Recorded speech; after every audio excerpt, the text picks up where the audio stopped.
Oi pessoal, tudo bem? Eu sou a Fernanda Yamamoto, eu sou uma mãe empreendedora e hoje eu vim falar como que eu tirei minha residência aqui em Portugal, como que foi o meu casamento e a minha nacionalidade portuguesa. Primeiro de tudo, para quem não me conhece, eu sou brasileira, moro aqui em Portugal e meu marido é português. Eu vim morar aqui e logo casei com ele. A gente morava no Brasil e nós nos mudamos para cá e fizemos o casamento no civil aqui.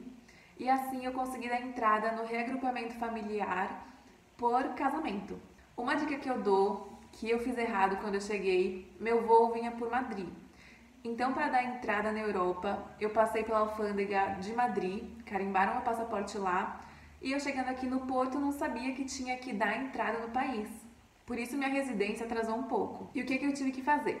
Eu tive que ir no CEF, aqui de Aveiro, para dar entrada no país. Como eu não sabia que tinha que ser feito isso, a gente tem que pagar uma taxa, que é como se fosse uma multa, que foi 30 euros. Depois disso, eu fiz um agendamento em Espinho, no CEF de Espinho, para tirar minha residência por reagrupamento familiar por casamento. Na época que eu tirei minha residência, demorava alguns meses. Eu sei que agora os brasileiros que estão aqui, 2019, estão tendo muita dificuldade para agendar, para conseguir tirar a documentação. Tá bem complicado.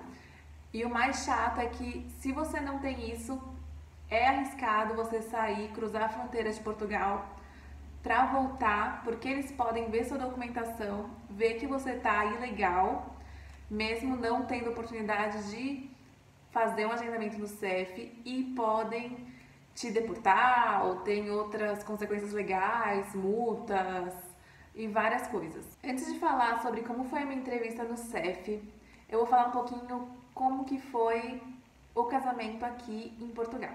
Eu e Daniel só somos casados no civil por enquanto, já faz 3 anos, e foi assim, a gente tem que ir numa conservatória, que é o cartório daqui. Então, nesse ponto é praticamente igual ao Brasil. Mas eu lembro que aconteceu uma coisa bem chata quando eu fui com o Daniel na conservatória, que até o Daniel percebeu e a gente ficou assim, um clima bem estranho. E chegando lá, com a mulher que estava atendendo, a gente falou que queria casar, tal, para agendar a data do casamento. E eu só sei que ela olhou assim pra gente, olhou pro Daniel e falou assim: "Você sabe que você não precisa casar com ela, né?" Sabe, falou alguma coisa assim, tipo, bem deixando a entender que ele tava fazendo isso, sei lá, pra eu ficar legal, ou, sabe, umas coisas assim, bem nada a ver, como se eu estivesse pagando ele pra casar comigo, como, sei lá, eu achei muito estranho e até o Daniel, tipo, deu uma resposta assim, sabe, grossa, e a mulher, pronto, se colocou no lugar dela, que ela não tinha nada a ver com isso, né? Depois disso, a gente marcou a data do casamento, a gente tem que estar lá. E o nosso a gente escolheu comunhão de bens, normal, que a gente paga 120 euros, que acho que é o mais barato também. Mas uma coisa que é muito legal vocês saberem, pra quem quiser casar aqui, fica esperto. Antes da data do casamento, até achei super estranho quando eu atendi a porta, era a polícia. Vieram falar com meu sogro, vieram falar com o Daniel. Primeiro perguntaram se eu morava realmente aqui, né, na nossa casa. Aí meu sogro até falou, mora, mora. Depois falaram, então chama Daniel Costa. Meu marido desceu.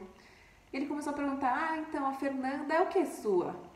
Sabe, tipo, jogando um verde pra ver se realmente nossa relação era verídica. E ele falou assim, é minha namorada, não é? A gente vai casar. Aí o policial, tá. Então eu vou fazer umas perguntas pra você. A Fernanda tem irmãos? Aí o Daniel, tem um irmão. Ele, ok. Qual que é o nome completo do irmão dela? O Daniel falou, né? O nome do meu irmão completo. Aí depois disso ele, tá, tudo bem. Aí o Daniel falou assim, mas pra que é isso? Ele, não, é só pra checar por causa do pedido de casamento. Então, pra quem não sabe, eu acho que é aleatório, não deve... Claro que não são todos os casamentos, mas eles vêm checar assim, se você mora junto, se o seu noivo, sua noiva, que é português, conhece a sua família, eles fazem perguntas. Se a família portuguesa conhece a noiva, a família dela, eles fazem, tipo, algumas perguntas sim, pra ver se pega alguém no pulo, né? Mas, claro, como não era a nossa situação, foi tranquilo. E depois na data a gente chegou lá, a gente foi com os familiares e tudo, aí tem a juíza, a gente entrou numa salinha e foi até legal, cara, porque ela lê assim umas palavras tal, e tem aquele momento, sabe? Daniel Costa, você aceita casar com Fernando Yamamoto? E foi bem emocionante, foi bem legal. Depois da conservatória, que a gente oficializou o casamento, a gente foi almoçar num restaurante para comemorar com a família do Daniel. Um lugarzinho super gostoso. Vou colocar aqui algumas fotos.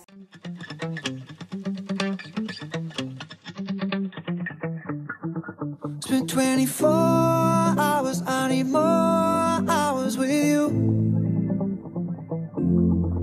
You spent the week. E depois já com a certidão de casamento, eu consegui depois de 3 meses marcar um agendamento no CEF de Espinho. E você tem que chegar lá um pouco antes, tal. Eu sei que agora tá uma loucura. Na época que eu fiz foi muito mais tranquilo. Eles me ligaram e falaram assim: olha, tem tal data, você vai fazer entrevista. Eu falei: tá bom. E eu não tinha a mínima ideia o que era uma entrevista no CEF. Eu achei que ia sentar de novo, ser um interrogatório, iam me perguntar sobre o Daniel, sobre o casamento, o que eu vim fazer aqui. E eu fui assim, né? Toda expectativa. Cheguei lá com meus documentos e tal. Mas todo mundo que passou por isso até agora, eu tenho amigos que também conseguiram residência. É assim, você tendo todos os documentos em mãos, você chega lá, pelo menos eu não soube de nenhum caso que eles fazem realmente uma entrevista. Eles chamam de entrevista, mas o meu foi entregar todos os documentos, chegar lá, tirar uma foto e na hora já saiu o meu cartão de residência, que é válido por 5 anos. Eu só tenho que assinar lá uma coisa e já saiu com o meu cartão de residência provisório. Foi muito tranquilo. Agora falando sobre a minha nacionalidade portuguesa por casamento. A gente tem que ir para a conservatória de novo e você só pode pedir por casamento depois que você fizer 3 anos de casados. Eu fiz 3 anos de casados agora em agosto e já dei entrada no meu pedido. Em geral, o que eles querem saber é se você está bem adaptado, se você tem vínculos com o país, fala a língua portuguesa. Lógico, né, para os brasileiros é tranquilo essa parte. Mas o meu eu não tive que apresentar nada. Tem muita gente que faz trabalho voluntário, apresenta um contrato de trabalho, apresenta aluguel, a renda que eles fazem aqui da casa ou a casa em nome da pessoa. Geralmente as pessoas têm que apresentar muitas coisas. Eu só apresentei a certidão de nascimento do Chiquinho, que é uma comprovação de fato que eu tenho raízes aqui, não é? Para ter um filho português, marido português, a gente está casado. Então não precisou de mais nada. No meu caso foi só isso, porque a gente teve um filho aqui português e nós estamos juntos, casados. E assim, foram 250 facadinhas em euros. É bem caro, mas vale a pena. Você juntando seus documentos, você vai lá, dá entrada, é super tranquilo, pelo menos onde eu moro. A loja de cidadão não é tão cheia, depende, mas foi muito fácil e agora demora 1 ano para chegar. Mas é isso, pagou, deu os documentos, agora daqui a 1 ano sou portuguesa. E é isso, gente. Foi um vídeo rapidinho, só para contar o meu processo de legalização aqui em Portugal. Se você gostou, se inscreve no canal. Se tiver alguma dúvida, me manda uma mensagem no Insta que eu respondo.